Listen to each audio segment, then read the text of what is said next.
Apologies for the discourse. By the way, Ron, drenched in sweat for the 15 minutes.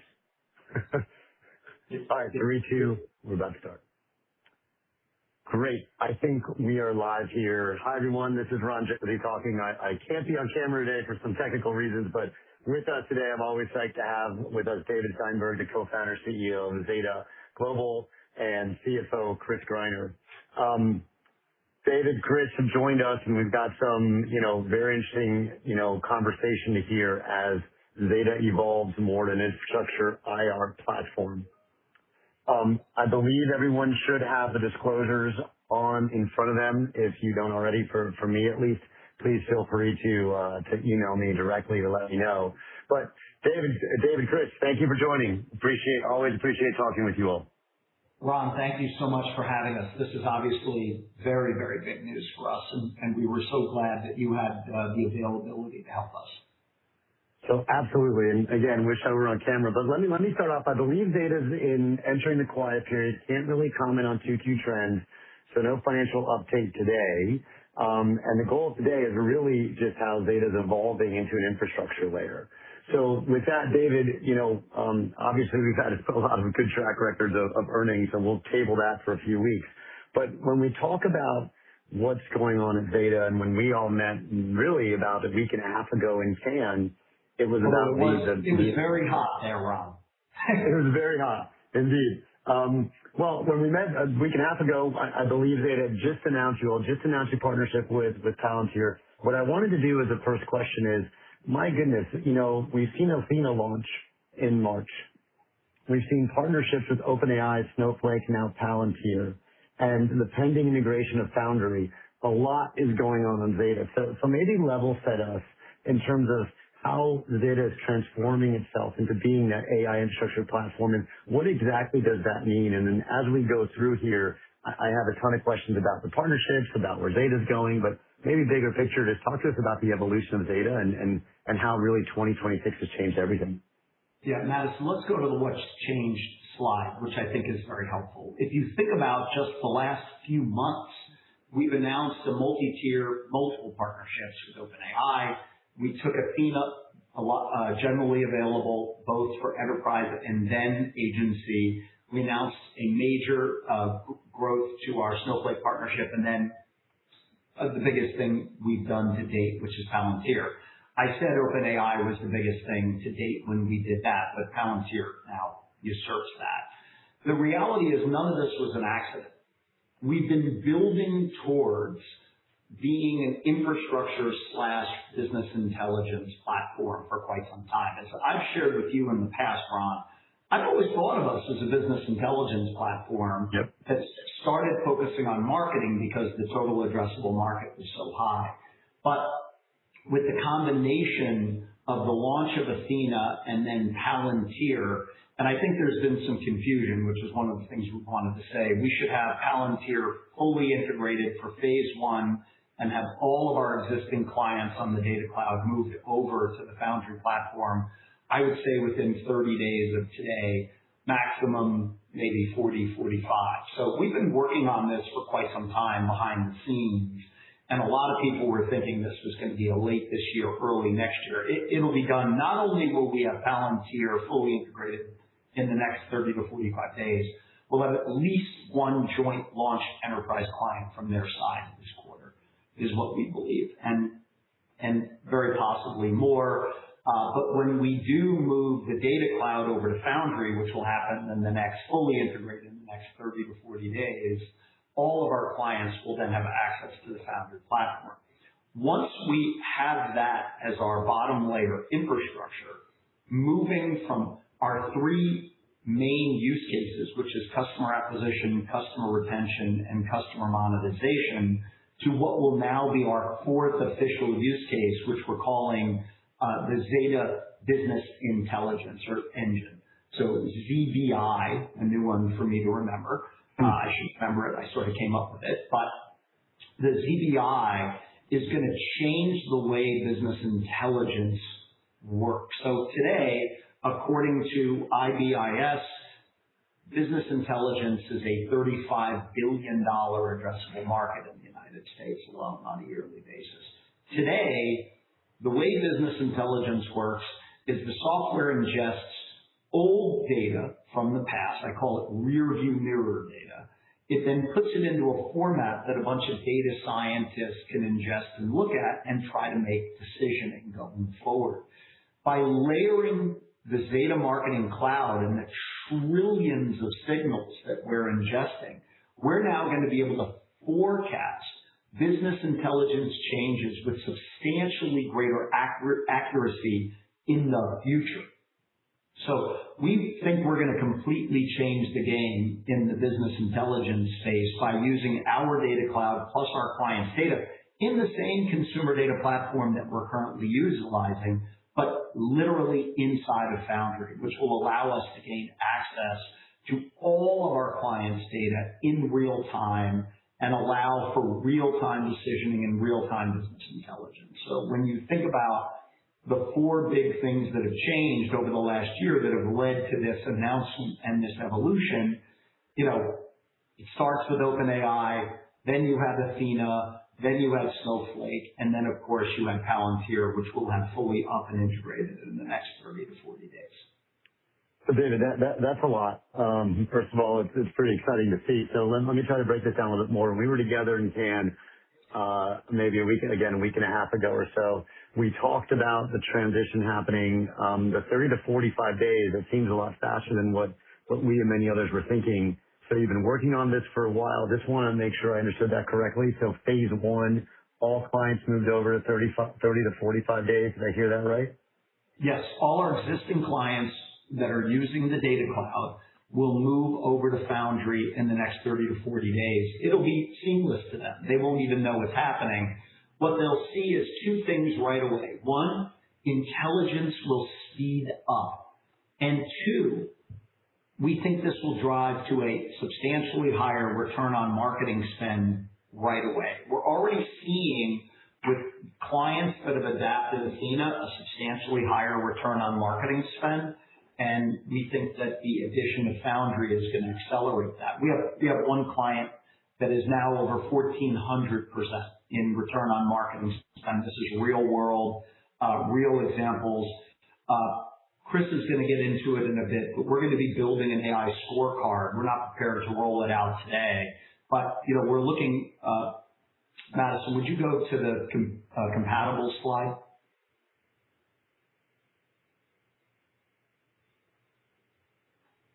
No, the compatible slide, the slide of the other companies that are AI infrastructure companies that trade publicly. Correct. So if you look at this slide, you can look at the cohort of companies that we believe we should now be compared to, and you can look at the metrics that correlate to us and these companies. And in all cases, we're either 1, 2, or 3 as it relates to Rule of 40, we're at 48. Mm-hmm. Or as it relates to net retention rate, we're at 120%. And the one that's really exciting is free cash flow yield, 5%, with, I believe, the average being 2%.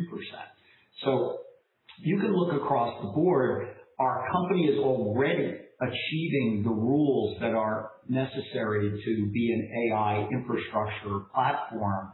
But when you think about the real benefits of this, and you look at Palantir plus OpenAI plus Snowflake plus Athena, we think the first big move is going to be a meaningful increment in return on marketing spend while we're simultaneously rolling the ZBI out to all of our existing enterprise clients. It opens up a new sales track into the CTO, CIO, or CEO in addition to the CMO. It opens up an incremental $35 billion revenue opportunity. But I would say even more importantly than that, it's going to embed us even more deeply into our enterprises, Ron. And that's actually a key point that I was going to ask a little bit later on. But you talked, David, about expanding the TAM, the $35 billion, now being able to sell the CIO and CTO. So you have really 3 different owners potentially within an organization as you now offer those 4 different solutions: acquisition, retention, monetization, and the ZBI. So talk to us about the go-to-market approach in terms of how Zeta is positioned today now that, in about a month and a half, will be on Foundry. Things will go a lot faster. You talked about latency. And now we're also talking to CIOs and CTOs. We'd love to hear the approach here because it is a newer part of the organization. How do you get the introductions? Is a CMO doing this on a warm introduction? Talk to us more about that process. Well, first of all, most of the big deals we close, we have CEO relationship, and we end up going through the CTO or CIO's office. So we already know all of these people because when the CMO brings in a new component to the tech stack, the CMO brings us to the CIO or the CTO, and often I know the CEO, or we're able to build a relationship with them and come in that way. What I would tell you is that the sort of sales motion on this should be very similar in that we've already been doing this for a number of our clients. We had one great use case recently where a very large hotel client of ours wanted to figure out where to put their next 500 hotels. So we pulled all of their most loyal customers. We looked at every one of their credit card transactions in geographies that they did not have a hotel against their 4 main competitors. How many room nights were they consuming at their main competitors? We then drew a circumference or 5 miles concentric circle around that area, and that was where they decided to put their next 500 hotels. We then, as they've opened a couple of those, they bought a couple, quite frankly, in those areas. They're still building the ones that they're building. They used us to launch the marketing to do conquesting, to move their loyal clients away from their competitors in the geographies that they opened locations.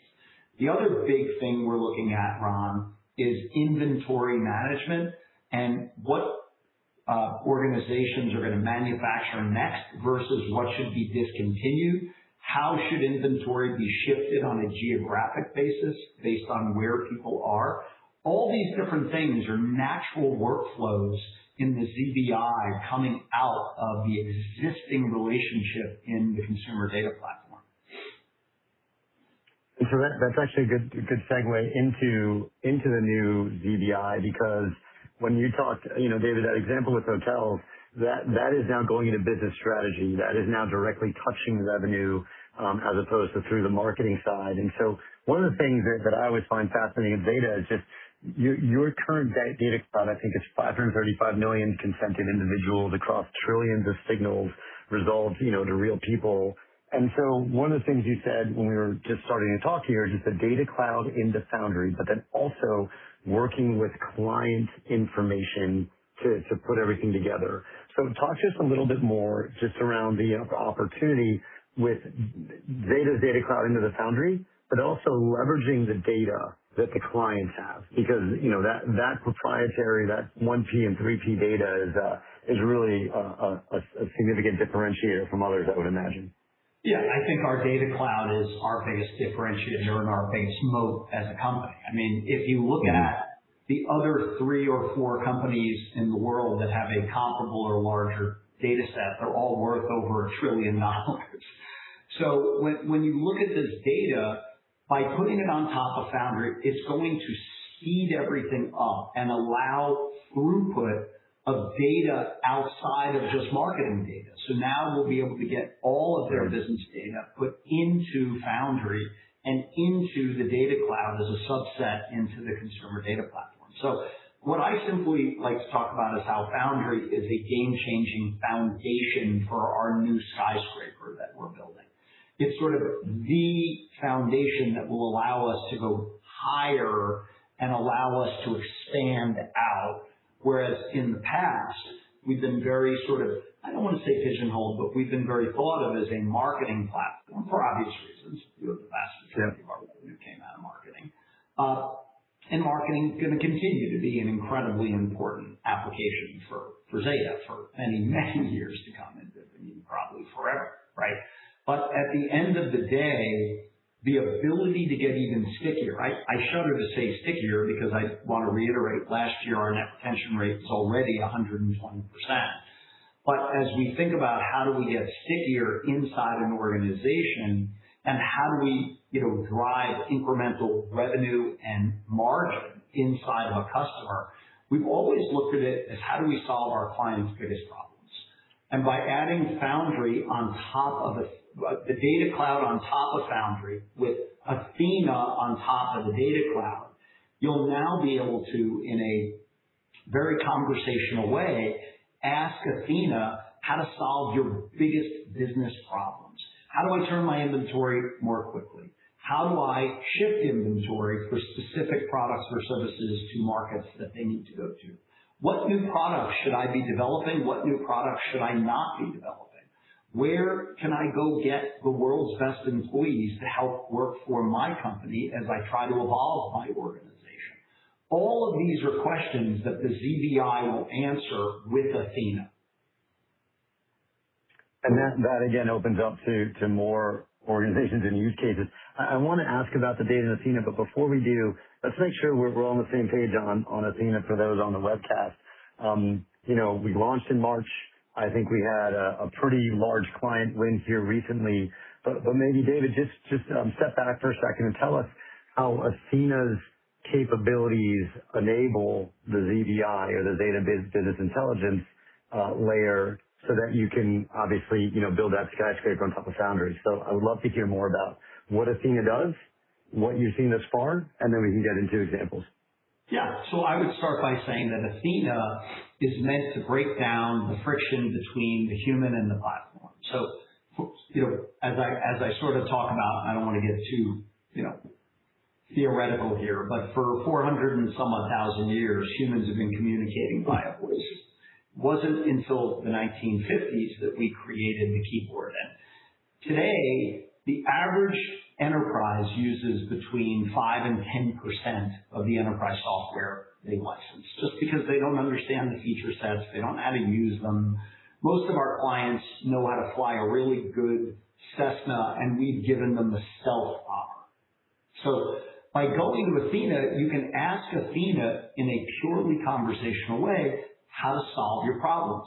Athena, I'd like to create 2 million incremental customers this quarter, and I'd like to do it while lowering my marketing costs by an average of 7%. How would you recommend I do that?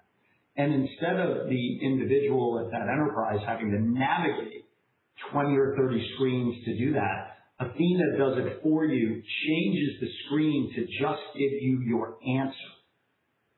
It's going to do the same thing with business intelligence. You'll be able to ask Athena, how do I solve my biggest business problems? And Athena will change the UI in front of you to give you the answers. And, to me, sort of this intelligence AI infrastructure, which is really what we've built, is the differentiator in Zeta. And I think a lot of that's gotten lost over the conversation about marketing or not marketing. To me, marketing is a very large and necessary component of very large enterprises. We've grown our business now for many years in a row. We're on a 4-year compounded organic growth rate of greater than 30% over the last 4 years. And there have been ups and downs in that period, but yet we've still grown through them because we continue to take massive market share from our competitors. Back to the large win, if you jump to the slide that has the we start with what's changed, which are the 4 things that have changed, which is OpenAI, Athena, Snowflake, and Palantir. Now let's talk about what proves it. Now let's go to the prove it slide. Thank you. So if you think we started with OpenAI as a technology partner, then they awarded us a meaningful component of their marketing serving business. We started with Palantir. We moved very, very quickly. We have a 7-year joint go-to-market with Palantir. And when Elias, who's one of the best partners I've ever worked with, Elias Davis, who's on Alex Karp's personal team, and we really worked with Alex and his guys, Zach and Luke, to really get that deal over the finish line. He was, when he was interviewed and he was asked about the term of the agreement, he said the contract is 7 years, but we expect to work with Zeta forever. We feel the exact same way. And then, of course, to win a client like the Gap, which was a massive Salesforce shop, they use Salesforce for pretty much everything. We displaced 4 vendors in their Salesforce was one of them, and then Braze was another, and then there were a couple of others that were in there, and they made us the system of record. I would tell you it's an interesting story because over the last 8 years, we've probably bid the Gap RFP at least 2 prior times and came in second both times. We came into this one, quite frankly, with a bit of trepidation because these RFPs for enterprises of this size and scale are very complex. They're a lot of work. They take a lot of people's focus for a number of months. But they said, listen, we're open to meaningful change, and you really should bid it. So we came in. We were, 3/4 of the way through the RFP process, and we demoed Athena for them, and they were like blown away. And I am 100% confident that Athena was the reason we went very quickly from this very long RFP process to them saying, okay, send us pricing, which is a very, very good buy sign. We then ended up closing with them. We're happy to partner with Sapiens, who we work with regularly, and to become the system of record at Gap. But it all came down to the Data Cloud plus Athena was really what changed the game for us with the Gap. And once again, what changed? 3 new major partnerships and then a new game-changing product launch. What proves it? Companies like OpenAI, Palantir, and Gap trusting us as either their major partners or their vendors of choice. These are deals that even 4 or 5 years ago, we probably could not have closed as a company because we were not in a position to do that. And I will tell you, I'm looking at the roadmap and we've built an entire forward deploy engineering team now that is sitting inside of Gap.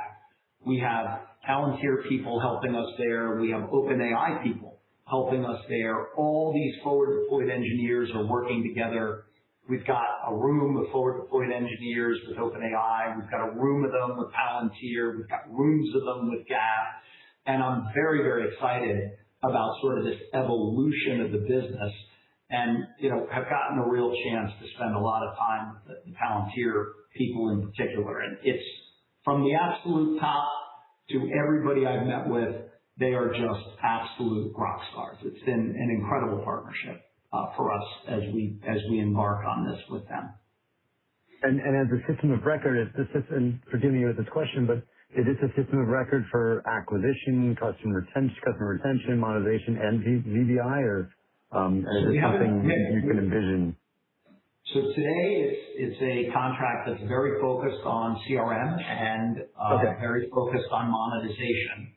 But we're already working on major projects on the other things, and I expect to expand out from what we're working on today. But once again, to be named the system of record was a big thing for us for a company of this size and scale. And we always want to think of ourselves as the challenger because I think that keeps you a little more hungry, Ron. But the truth is we're really becoming the leader in this category. If you look at the Forrester report, you look at the wins, you look at 50+% growth in Q1, 29+% organic growth in the first quarter of 2026. You're really seeing us take meaningful market share from our competitors. And, as we expand into business intelligence, we expect to be able to do that there as well. Sure. Maybe I've got maybe one other question for you on Palantir. We can go probably another hours on the Palantir partnership. I want to get Chris on this too. So, David, first to you. You mentioned the cross-sell and go-to-market. I wanted to hear a little bit more about when you got Athena plus Palantir. I wanted to talk to us a little bit more about the broader cross-sell and joint go-to-market approach for both companies, Zeta and Palantir, and Palantir and the customer base there. So once Foundry is live with the Data Cloud, which, as I said, should be in the next 30, worst case, 40 days, any existing Palantir enterprise customer will be able to just turn this on. There's a few exceptions for very highly regulated industries that we've sort of made a decision together. We're going to sort of not start with, and we're not starting with government for a whole host of reasons. We're starting, but I would say the vast majority of our enterprise clients we're already opening discussions. We've already made meaningful headway with a number of clients, and I would expect to have at least one of their clients turned on this quarter, in addition to having the full integration done probably by the end of July or very early August. It's just, once again, that Palantir is an organization that really, puts their money where their mouths are. And, one of the things Alex is really focused on, and the things that he and I chatted about, is how he wants to take the best technology possible and help his clients solve their biggest problems and help them save the most money in their organizations. They didn't really have a marketing solution until they decided to partner with us. So I think that from a pipeline perspective, you're going to see a meaningful uplift in the pipeline as you see Palantir come online. The truth is, the first few deals I'm doing myself with very senior guys over there and women over there, because I want to build the sales motion personally. But these deals are so large in nature that doing the first few myself, so I can really build the sales motion and then start to bring others into it, I think will accelerate things, and I'm very excited about where we are. That's great to hear with that insight and color. And then Chris, I think we've talked about 100 million ARR at some point. Help us a little bit more on the roadmap. This is part of the Palantir partnership, of course. How do you think about that 100 million? How should we think about that 100 million now that we actually have, a great foresight, or at least a vision for 30 to 45 days going live here? Yeah, I think the best way to think about it is kind of really zooming out, and you think about our long-term model and the visibility that we have into it. So, the short answer is this adds to our confidence that we can get there early. When we rolled out our first long-term model, Zeta 2025, which was get to $1 billion in revenue, we got there a year early. And we built the current model with the same foundations of conservatism and reliance on partnerships, our own organic selling, and new channels that we'll introduce and new use cases, as David just talked about with Zeta Business Intelligence. So I think this is just one of many levers. We've given ourselves ample room in our model for this to scale and grow and perfect the go-to-market model. But we think of it really as just more upside in the ability to get there faster. And I should point out, again, Ron, I just want to say we've already fully budgeted for all the expense in this contract for this year and the out years. We've moved money from other vendors to Palantir, and it's going to be, this should really be additive to operating margins in the years to come. And that's I think you and I, we've spoken about this as being cost neutral in 26 and potentially off savings in 27. Is that a fair comment? I think it'll help us continue to drive down our percentage of operating expenses and sales and marketing to revenue, which we've done now, I think, 4 or 5 years in a row. And I think that's a trend that will continue. Chris, do you want to add to that? No, I think you're right, David. You said it well. Perfect. So we'll come back to Palantir in a second. I want to make sure we get to all these partnerships, because this is what has changed the game a little bit here in 26.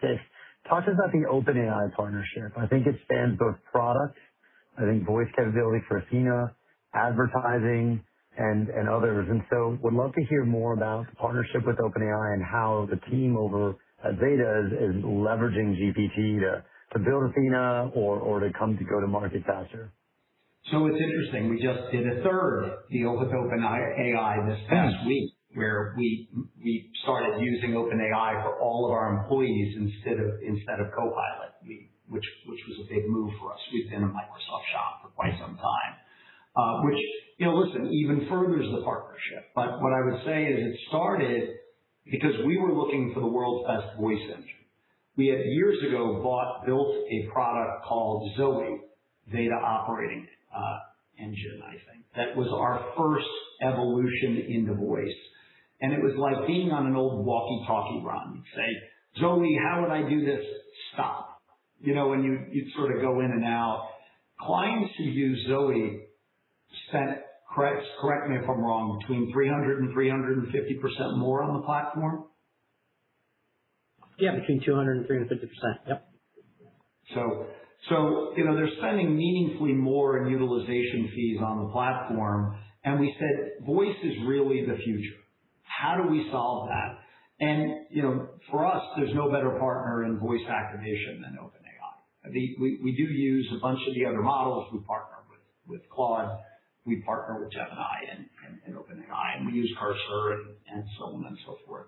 But the reality is that we felt like OpenAI had the best voice interface. I do want to be clear also to clear something up. We never use any large language model to see any data in our data cloud. Our entire data cloud operates on our own proprietary models that we've been building since 2017.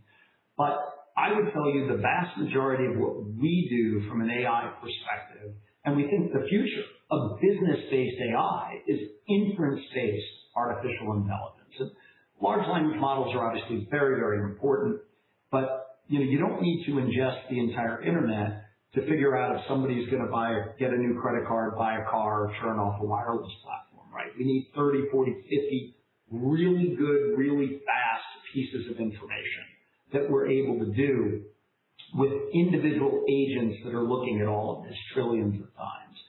But when we wanted to build a voice UI, we didn't have the capacity to do it in the time frame in which we wanted to roll out a feature. So OpenAI started as our partner. We use their voice engine. It gets smarter about the individual using it, whether they're at an enterprise or an agent. It begins to understand their inferences and get to know them so it can better navigate the Zeta marketing platform. Whenever Athena does a data pull or is creating information or changing the UI, it's on our models and our platform. So that's where it started. And that went really, really well. In fact, I think we were one of the first enterprise applications to go live with OpenAI, and they were shocked when we went generally available on time. They were like, wait, you actually did this in the exact date? We did it 8 days early. But you did this before you actually committed to doing it. That really got their attention, and we had already been talking a bit about helping them on the advertising side. I think one of the things that also is not understood is how powerful our GEO platform has become. So many of our clients want GEO, and GEO in its heart is a ZBI product. It's an intelligence layer product for business intelligence, where it's helping enterprises to be better recognized inside of the large language models. And our platform integrates into OpenAI, Claude, Gemini, really every large language model. We're also getting meaningful data out of the API that makes our platform much, much smarter and starts the flywheel there.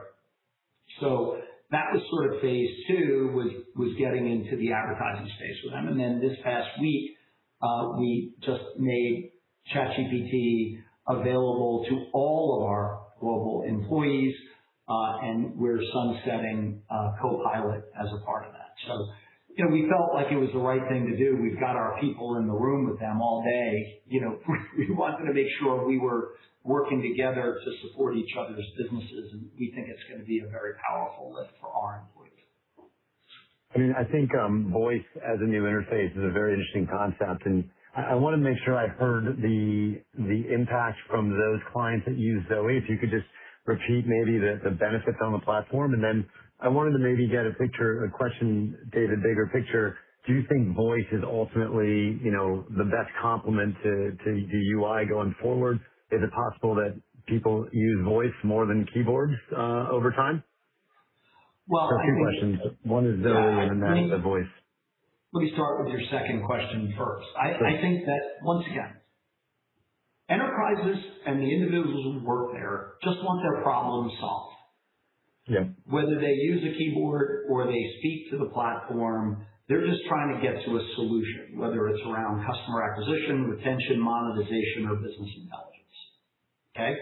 The easiest way to do that is to speak to it. But one of the interesting things I don't know if everybody knows about Athena is you can just as easily go into the Athena chat box and type your question. You don't have to use the voice. The thing about Athena is getting to the answer and utilizing all of the available data sets in the data cloud, all of the intelligence in the platform to drive the best results in any of the 4 use cases we focus on, right?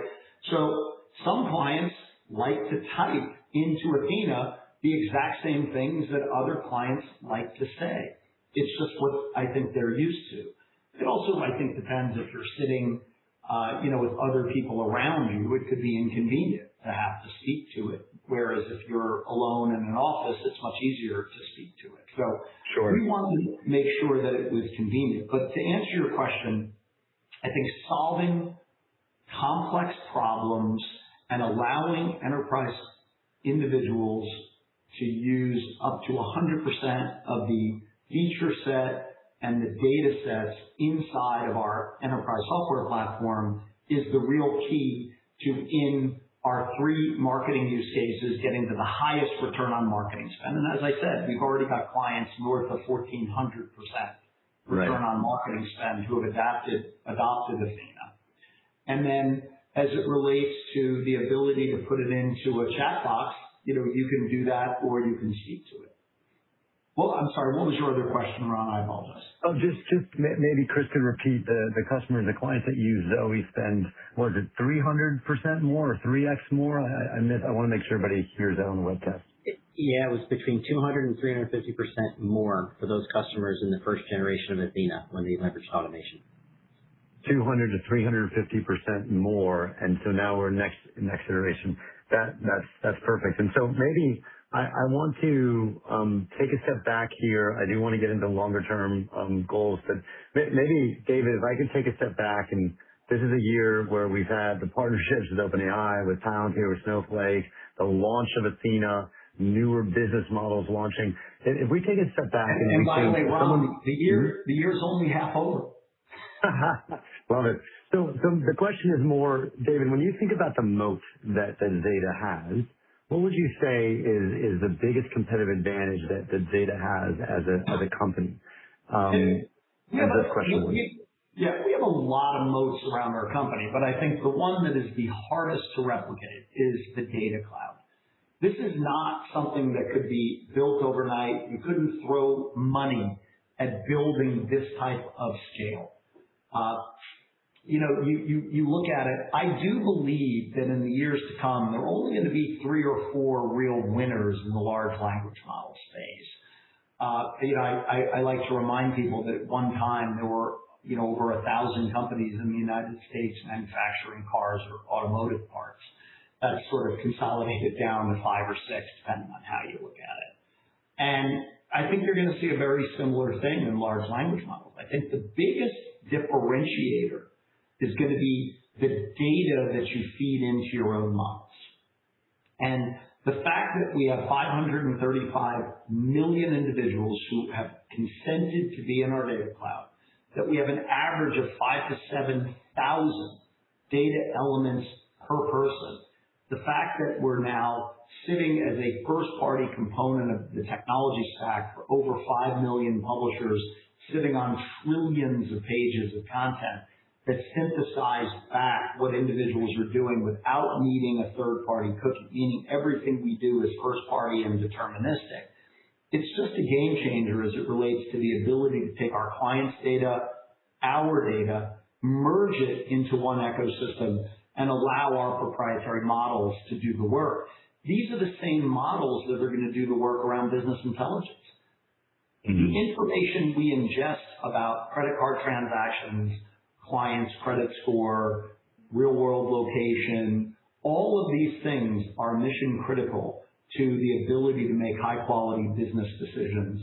The other thing that's really interesting is if you think about sort of, once again, the evolution of the business, the purchase of the loyalty program that we did late last year in the purchase of Marigold, we're now feeding SKU level data into the models for the enterprise clients that use us for loyalty. So, we're seeing massive game changes there. And back to loyalty. Loyalty is part of the ZBI, right? You've got a platform that is ingesting intelligence. Yes, it's trying to get the consumer to buy more, but more than anything, you're ingesting every single transaction down to the SKU level. What should you be doing from an inventory management perspective? What products should you be creating and rolling out? What products are not selling that you should be killing? All of these are decisions that we made purposely over the last year as we've tried to pivot the business or evolve the business, I should say, from what has been pure marketing into what we believe is going to be marketing and business intelligence. That's great. That's super helpful because we are emerging. And so one of the things that we get, the questions we often get is, what is an AI infrastructure, intelligent infrastructure company? What does this mean? I think if I put what you were saying, back, it seems it's speed to market, it's ingesting data, it's analyzing the data, and doing more than just one function. But I'd love to hear your thoughts. Yeah. The way I think about it, let's go to this slide again on the compatibles, Madison. But the way I think about it is when you're selling somebody a software product, you're a line item in the P&L that the CMO has to justify every year to the CFO. If you're infrastructure, you are mission critical and necessary to the operation of that business. And I think that's the single biggest difference. And back to why we think net retention rate is such an important metric inside of what differentiates an infrastructure platform from one that isn't. And by the way, I'm not talking about semis, and we're certainly not building hosting centers. But the reality is that when you look at these other organizations, they're the ones that we think of as infrastructure. They're the ones that are embedded in their clients.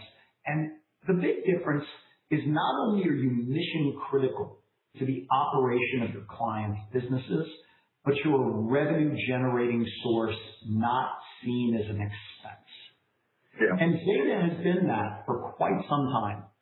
When you're returning 600+% return on marketing spend, your clients look at you as a revenue generation platform, not the other way around. But now, when you look at the adoption of Athena and our goal of getting all of our clients to an average of over 1,000% return on marketing spend, that accelerates even further. And when you look at adding this business intelligence layer, it's going to add that even further. So when we refer to infrastructure, we're referring to organizations that are fully embedded and are a component of the client's tech stack that every year the line item's not even looked at. The CFO just says, yeah, that's infrastructure approval. That's great. I think that's a really key differentiator, seeing not as an expense, but as a revenue generating source. That's the ideal. And I think you use the term service of record, or that's really the key. Yeah, system of record. Yep. System of record. Chris, one of the questions we often get is, Zeta's monetization model, and I believe it's utilization focused versus subscription. So talk to us about the visibility of these two models. Why Zeta's utilization and why that's the right approach going forward? Yeah. So first, we'll continue to have a mix of each, but what David is focused on throughout this call is the outcomes that we generate for our customers, and that's why utilization is an important component of the revenue model. If you think about utilization, it's really the point of impact where customers experience the byproduct of the data and the AI working in tandem. And the fact of the matter is our flywheel spins faster when our return on marketing spend is superior to the competition. So when we see those returns, which we can see inside the platform, our customers can see the returns they're seeing in real time, it makes utilization a very important and predictable component. It's about 40% of our total revenue base, whereas recurring software is about 60%. Combined, that revenue is predictable because so much of our revenue, over 90%, is driven by customers that have been with us over a year, and almost 3/4 driven by customers that have been with us over 3 years. I think what's important to me too is just how reliably both of those components, recurring and utilization, have been growing. In fact, over a multi-year period, recurring revenue has grown 36% and utilization revenue has grown 25%. So not just predictable, but both growing at a very high and rapid rate. Well, the funny thing is that, and I'm not saying it's exactly the same thing, but you could look at our utilization fees as a Zeta token, and that might be something. And we're looking at the scorecards and what we're building, but when you think about it, we're charging them to utilize the platform. We're not charging a per seat fee, which has allowed us to scale. It's the same thing that the large language models are doing with tokens, right? You've got some companies that have decided to move to pure utilization and some companies that are pure SaaS. We've always been sort of 50-50, 60-40, and it's been very healthy for us. And listen, we've reported 19 quarters as a public company. We beat our guidance and raised our guidance 19 times. At some point, people are going to start giving us credit for having high quality visibility into our numbers. Right. No, and to that, I mean, I think that there's a growth target, or at least say the 20% organic growth and free cash flow margin expansion, I think are some of the key North Stars of the business. Just talk to us a little bit more about why those are the right numbers. I'm sure I'm getting questions. Why is that the right number? Why can't we grow faster? Maybe that's about David and Chris. Yeah. We grew 29% in the first quarter organically. We're not modeling to that for the next 5 years. What we're saying is we believe we can be a 20+% organic grower at scale for many years to come. We're not just looking at this year or next year. We're looking at many years.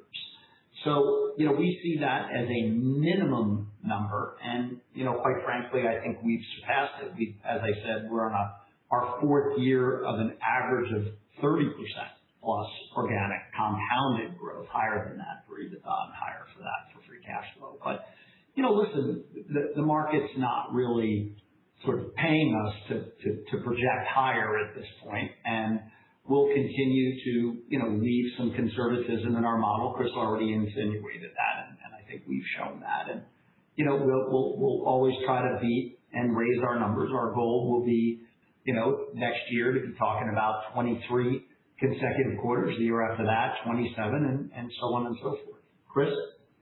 Yeah, David, you said it well, and we will often get questions too, Ron, on what are the drivers that give you that level of confidence. And as David said, it's been 4 straight years over 30. It's been 7. This will be the 7th straight year of growing revenue over 20% organically and expanding free cash flow margins. When you think about the model itself, the top line model is really driven by 2 parts. First is our ability to see and predict and grow new super scale customers. The key component there is we are not beholden to RFPs, which can be extremely large sales cycles. Things go bump in the middle of the night. Someone leaves on vacation. You don't get a deal signed. We sign $50,000 to $150,000 proof of concepts that have a faster return on marketing spend and a superior return on marketing spend that allows us to then get our foot in the door and then grow reliably, which then in turn leads to the second part of our revenue model, which is how customers grow their spend with us. David talked about the addition of new channels, the addition of new use cases. We've consistently beat on both what our model growth rate is for adding scaled customers. Our model is to grow between 4 and 8% year-over-year new customers. We've grown double that on the high end. We've averaged over 15%. And to grow their spend with us year-over-year between 12 and 16%, we've averaged over a multi-year period at the high end of that 16% range, with last quarter being 21%. On the bottom line, we know what we deliver from a channel perspective, the margin profile, and we've begun to move work where it can be delivered in centers of excellence, not just by labor forces that have better price points, but more importantly, labor models that are relying on automation. And that's what's been allowing us to grow free cash flow and now GAAP earnings even faster than revenue.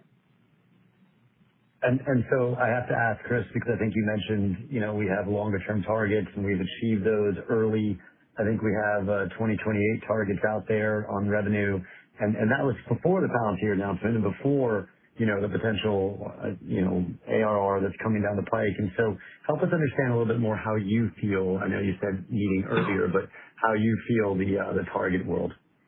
The best thing Yeah, the best thing about it, Ron, is when David and I get to sit with investors and analysts like yourselves, we don't have to go off field. We provide you with metrics, right? We tell you just what I stepped through, how fast we should be adding scale customers, how fast their spend should be growing, what the net revenue retention rate of the business should be, quota carriers, the mix of our business. On every one of those components, we publish what the model is to get to the long-term target, and we publish how we're performing against it every 90 days. And we are in a position, because of the execution that David talked about, to be ahead on every single one of those metrics. And I'll leave it with that bodes really well for getting to the 2020 targets in a timely, if not faster manner. And so maybe as a follow-up to that, when we think about NRR, and we talked about the comparable slide that you brought up earlier, what do you think are the distinctive characteristics that drive that NRR going forward? Obviously, we have these new products. I'd be curious about the upsell capabilities and things along those lines. I think a lot of it. Yeah, I'll just start, Chris, and then I'll throw it to you. I think a lot of it to date has been this massive return on marketing spend, where clients are looking at, for every dollar they spend in our platform, according to an independent Forrester survey, we're returning 600% return on marketing spend. And as I've said, we're seeing upwards north of 1,400% for some clients who have adopted Athena.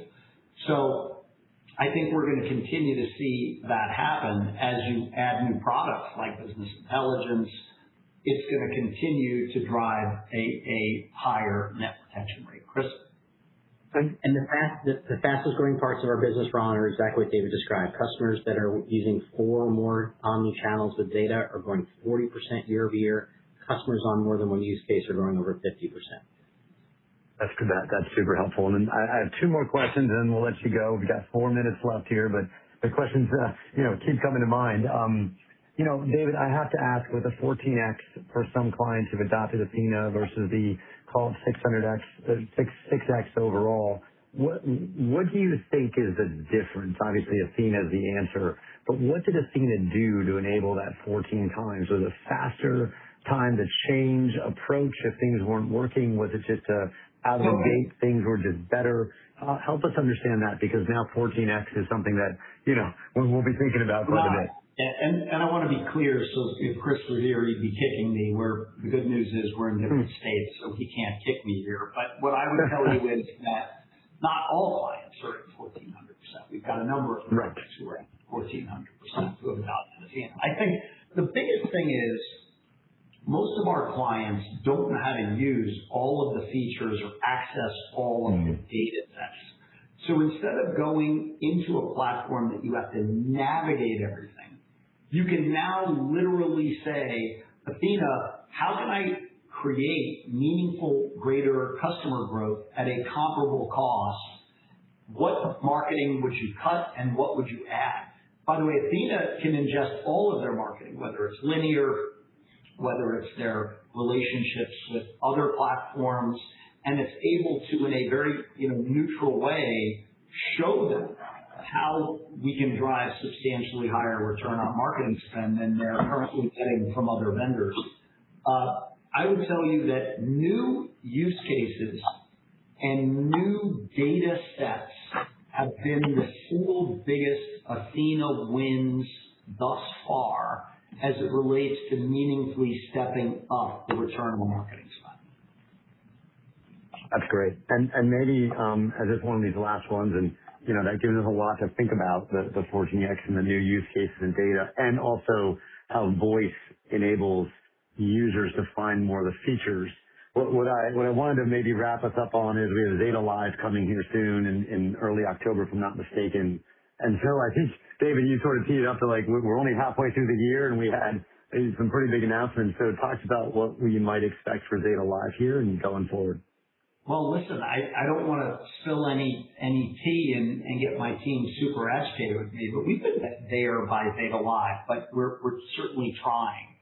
And what I would tell you is that I demoed Athena and her capabilities to a number of Fortune 500 CMOs or decision makers, and 4 of them during the course of meetings stopped the demo and asked if they could license this platform to run their entire company. And I said, that's the goal, right? And if you think about the first quarter of 2026, we publicly announced that we auto-generated greater than 75% of all of our new code. We've created a platform called Spade. A base level programmer can go into Spade and say what type of code they want. Spade then looks at which large language model is best to develop that piece of code at the lowest token utilization. So by way of example, for cyber, it might be Claude. For complex programming, it might be GPT. For publishing program, it might be Gemini. We use Cursor inside of Spade. It then designs the code. It then sends it to Zippy. I swear I don't know who makes these names up, but it was probably Chris Momberg.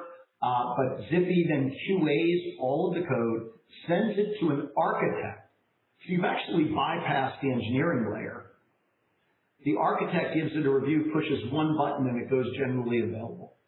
It took us 9 months from when I came up with the idea for Athena to launching her generally available. 3 months later, we launched an entirely differentiated platform inside of Athena for agencies. That's how fast things are accelerating. So as you think about Zeta Live, I'm not even sure everything we're going to roll out, but we've got some incredible talent. We've already announced we've rented the David Geffen Theater inside of Lincoln Center, so we're going to have more room than we had last year. We're going to be doing an insane dinner with some unbelievable entertainment. I don't have permission to disclose it. Last year, the chain smokers on the deck of an aircraft carrier will be tough to beat, although I think we might have it. But what I would tell you is that the single most important thing is that the 2,000 people that will be in the room where it happens will be the decision makers that make the decision on greater than $100 billion a year on marketing spend. That's who attends Zeta Live. So remind us the date. What? Remind us the date again. October. Sorry, Ron. Yes, October 8th in New York City. If you'd like to attend, please go to our website and sign up.